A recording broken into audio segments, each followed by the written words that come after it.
안녕하세요. 카톨릭의대 성빈센트병원 류마티스내과의 박경수입니다.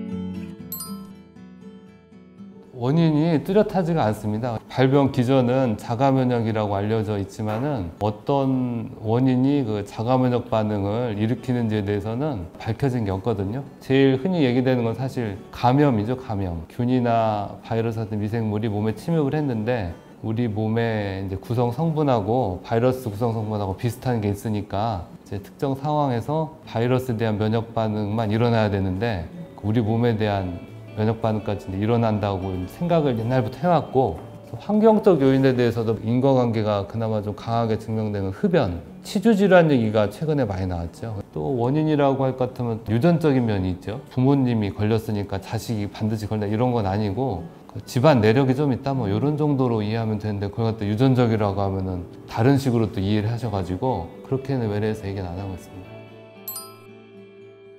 류마티스 관절염은 염증성 관절염인데 그 중에서도 제일 심한 거거든요. 단순한 통증 정도가 아니라 염증과 동반되는 소인이 반드시 있어야 돼요. 염증이 생긴 곳은 안 생긴 곳이랑 육안적으로 차이가 나거든요. 부기도 있고 빨개지기도 하고. 류마티스 관절염은 진행이 빠르기 때문에 발병하고 나서 1, 2년 사이에 관절에 손상이 생긴다고 그러거든요. 조조강직이 또 이제 염증과 대표적인 증상인데 아침에 뻐근한 건 사실 다 있어요. 근데 류마티스 관절염 때 생기는 조조강직은 관절 안에 문제가 생겨서 느끼는 증상이기 때문에 관절 움직이는데 지장을 꼭 동반하거든요. 그리고 또 손가락뿐만 아니라 손목에도 염증이 많이 오거든요. 그 증상이 일상에서 해야 되는 일들에 지장을 주는지 그걸 꼭 물어봅니다. 퇴행성 관절염 환자분들을 류마티스 관절염으로 진단하는 일은 지금도 자주 봅니다. 류마티스 관절염의 정의는 이 관절을 싸고 있는 이 한 층에 활막이 염증이 생겨가지고 붓고 증식을 해서 관절을 상하게 하는 질환이거든요. 활막염이 없이는 류마티스 관절염은 얘기를 할 수 없는 거죠. 관절이 아프고 변형이 왔을 때 그 원인이 활막염이냐 요거를 이제 알아야 되는데, 대개는 그 활막염 없이도 퇴행성 관절염이 오게 되면은 붓고 그럴 수 있어요. 그걸 가지고 또 이제 류마티스 관절염이라고 얘기를 할 수가 있는데, 이게 왜 중요하냐면은 퇴행성 관절염은 되게 나이 드신 분들한테 오잖아요. 특히 여자분들. 근데 여자분들은 적혈구 침강 속도라든지 류마티스 인자라든지 이런 게 그 비특이적으로 높거나 양성으로 나올 수 있거든요. 류마티스 관절염이 아니어도. 중년 이후의 여성들이 관절이 뻐근하고 아프다 그럴 때 류마티스 관절염이라고 진단하거나 본인이 그렇게 생각하는 일이 많죠. 아까 말씀드린 염증 수치 중에 적혈구 침강 속도라는 걸 얘기 드렸는데, 그거하고 같이 또 하는 게 C반응 단백질이라는 염증 수치가 있습니다. 염증 검사할 때 꼭 포함을 시켜서 하는 게 또 도움이 되고, 관절 초음파로 보면은 이렇게 물찬 게 잘 보여요. 뿐만 아니라 관절에 활막이 부어 있고 거기에 이제 염증이 있다는 걸 갖다가 잘 알 수 있어서 그 류마티스 관절염을 실제로 본 의사가 직접 보고 이런 게 확인이 돼야 이제 이거 류마티스 관절염이라고 진단을 내리고 그때부터 약을 쓰는 거거든요. 초음파가 중요한 거는 관절이 부었다고 해서 이게 다 관절 문제가 아니거든요. 어떤 사람은 피하 부종 때문에 부은 걸로 보이는 사람도 있고, 어떤 사람은 이렇게 손가락 움직이는 굴곡건 이게 부어가지고 또 이게 부은 경우도 있고, 그래서 관절 안이 부은 건지 힘줄이 부은 건지 아니면 피부 밑에 피하가 부은 건지 간별히 또 류마티스 관절염 진단이 굉장히 중요합니다. 조조강직에 그 지속 시간이 많이 틀려가지고 아침에 1시간, 2시간 정도라고 이야기를 하는데, 실제로 발병하신 분들은 이게 부어있기 때문에 오후까지 돼도 풀리진 않고 조금 나아지는 정도라고 얘기하시는 경우가 많이 있고, 열감이 심하죠, 열감이. 류마티스 관절염 하면은 다들 손가락 발가락만 생각하거든요. 손가락은 말짱한데 손목부터 시작돼가지고 불과 몇 달 사이에 손목 관절이 다 상하는 사람도 있고요. 특히나 간과되고 있는 게 발등이거든요. 발등. 발목 관절에서 발가락 관절로 이어지는 중족 관절이 관절염이 잘 생겨요. 발가락도 아니고 발목이니까 이걸 류마티스 관절염이라고 생각을 안 하는 거죠. 발은 체중이 가해지는 곳이기 때문에 그렇게 염증이 생겨가지고 조금이라도 진행이 되면은 손상이 더 빠르거든요. 그래가지고 그게 원래 가운데가 아치가 있어야 잘 걷는데 아치가 다 없어져 버려가지고 평발같이 변하는 경우도 있고, 진행이 되면 기본적인 보행에 문제가 생기고, 보행에 문제가 생기는 순간에 심혈관 질환, 혈당 뭐 이런 여러 가지 문제들이 동반되기 때문에 심각하죠. 그러니까 손목과 발목이 아플 때도 류마티스 관절염 생각을 해야 되고, 기능이 떨어지죠. 이제 관절외 증상이라고 그래가지고 폐렴이 생긴다든지 안구에 염증이 생긴다든지 진짜 심한 사람은 이제 혈관에 염증이 생기거나 류마티스 결절이라고 그래가지고 팔뚝이나 이런데 몽울이 잡히는 경우가 있거든요.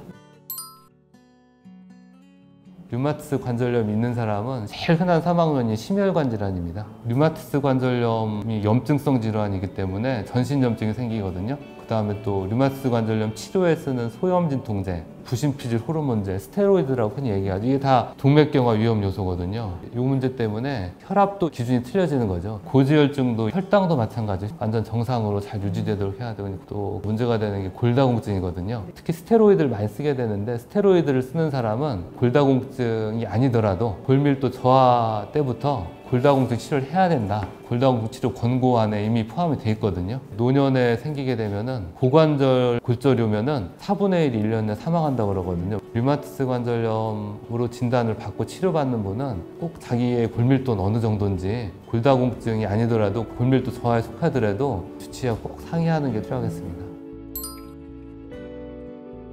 의사 선생님이 소염진통제라든지 항류마티스 약물, 스테로이드라는 약물, 처방이나 이제 부작용에 대한 경험이 있으시면 문제될 건 없습니다. 대부분의 류마티스 관절염 치료라는 게 약물 치료이기 때문에 그렇지 않은 상황에서는 좀 문제가 되죠. 항류마티스 약물이라는 게 면역 억제 작용들이 있는 약이거든요. 그 면역 억제에 따른 여러 가지 부작용들이 있을 수가 있고, 소염진통제를 또 많이 쓰게 되는데 소염진통제가 콩팥이라든지 위라든지 내과적 질환과도 관련이 있기 때문에 그런 거에 대한 경험도 좀 있어야 되고, 스테로이드 투여에 따른 뭐 또 혈압이나 당뇨나 뭐 피부가 얇아지는 거나 골다공증 이런 여러 가지 부작용들이 있기 때문에 지식이 있는 의사 선생님이면은 개인의료원이라고 해서 못 풀 건 없습니다. 작년에 개정된 미국 류마티스 학회 류마티스 관절염 치료 권고안에는 스테로이드를 쓰기 시작하면 끊기가 힘들다, 그런 문제 때문에 되도록 쓰지 말라고 나와 있는데, 이제 저희 나라 류마티스 내과 의사들이 이제 공통적인 생각이 너무나 비현실적인 이야기인 것 같다, 이렇게 얘기를 하고 있습니다. 일단 뭐 부어가지고 있는데 항류마티스 약물을 써서 효과가 나오려면 적어도 몇 달이 걸리거든요. 두세 달 동안 부은 걸 그대로 놔둔다는 거는 또 그렇고, 항류마티스 약물을 쓴다고 그래가지고 관절이 하나도 안 붓는다 이런 일은 또 없습니다.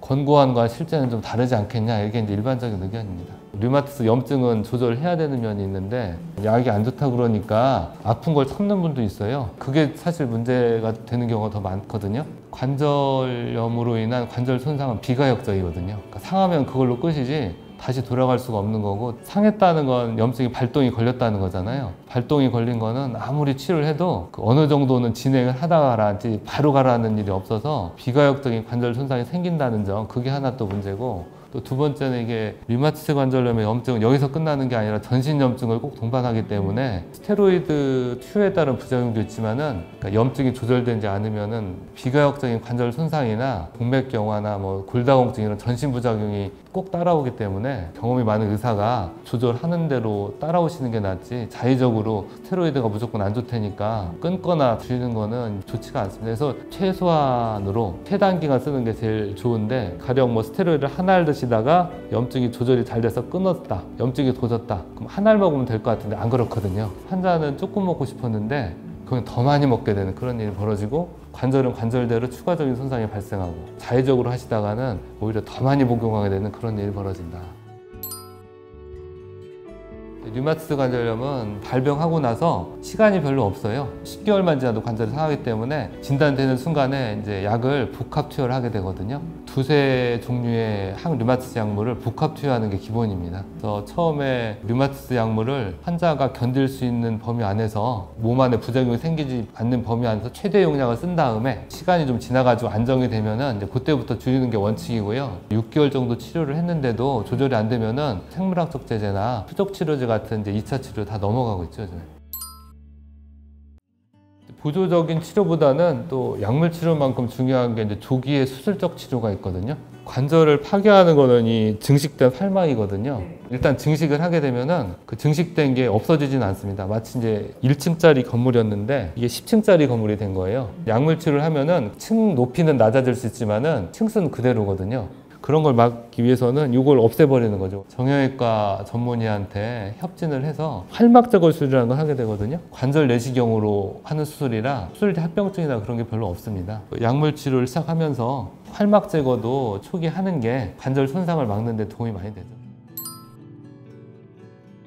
결국 관절이기 때문에 관절 기능을 잘 유지를 해줘야 되거든요. 그리고 이제 관절을 보호할 수 있는 관절 주변의 근육들, 근력이 떨어지지 않도록 운동하는 거나 스테로이드 소염제 쓰게 되면 붓고 체중이 부을 수가 있어서 발이나 이런 데 염증이 동반된 경우에는 상당히 문제가 커지거든요. 무리가 되지 않게 하셔야 되고, 하시고 나서 조금이라도 아픈 증상이 있다 그러면 이제 그건 무리가 되는 거죠. 그래서 적절한 운동은 좋지만 과한 운동은 이제 관절에 해가 되거든요. 흡연은 반드시 끊어야 되고, 흡연은 왜냐하면 류마티스 관절염과 관련된 환경 요소가 몇 개 안 되는데 직접적 관련이 있다고 확실하게 증명이 된 거기 때문에 흡연은 또 끊어야 되고, 흡연은 동맥경화의 가장 확실한 위험 요소잖아요. 류마티스 관절염 환자들이 심혈관 질환, 뇌혈관 질환이 많이 생기기 때문에 중요하고, 또 류마티스 관절염 환자들 또 암이 또 많이 생깁니다. 특히 폐암이 많은데 폐암과 직접 관련된 게 또 흡연이잖아요. 류마티스 관절염 환자들이 하면 안 되는 일이고, 환자분 주변 가족들도 하면 안 되는 일이고, 건강식품 문제는 드시면 안 돼요 이럴 수도 없고 드시라고 할 수도 없고, 그래가지고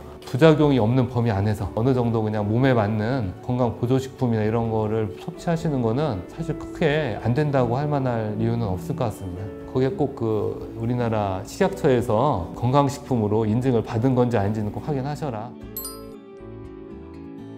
류마티스 관절염으로 치료받고 있다는 거는 면역 억제제를 드신다는 거거든요. 면역 저하자에 들어갑니다. 백신을 안 맞아도 된다라고 얘기는 절대 못해요. 예외적인 경우는 늘 있지 마련이지만은 많은 환자를 대상으로 한 외국의 모든 임상에서 백신을 안 맞았을 때 그 류마티스 약물을 복용하는 분들이 코로나 감염이 되면은 예후가 안 좋다는 건 뭐 명확한 사실이기 때문에 백신은 이제 맞는 게 원칙이고, 또 다 그렇게 얘기하고 있습니다.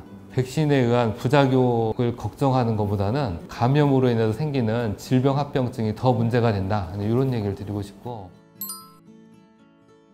그 류마티스 관절염 진단이 되는 순간에 이건 자가면역 질환이고 평생 가는 병이다, 이제 이렇게 생각을 하시면서 마음이 가라앉으세요. 그래서 진료실에서 처음 진단을 들으시고 우시는 분도 봤거든요. 생물학적 제제나 그런 표적 치료제들이 나오면서 뭐 겉으로 봐서는 이 환자인지 아닌지 모르는 분들 굉장히 많이 보고, 또 뭐 하시는 일 충분히 열심히들 하고 계시는 분 보기 때문에 이렇게 너무 이렇게 절망하실 필요도 없고요. 당뇨병 평생 약 드시잖아요. 고혈압 평생 약 드시고 평생 치료해야 된다는 거는 일반 성인 질환과 동일한 거기 때문에 거기에 대해서 크게 부담 가질 건 없고, 진료 받으시면서 무슨 일이 생기면은 주변에 그 적절치 않은 충고를 받으신 것보다 진료 때 꼭 말씀하셔가지고 올바른 방향으로 의사하고 잘 상의하면서 이렇게 치료하시면 되겠다, 이렇게 말씀드리고 싶습니다.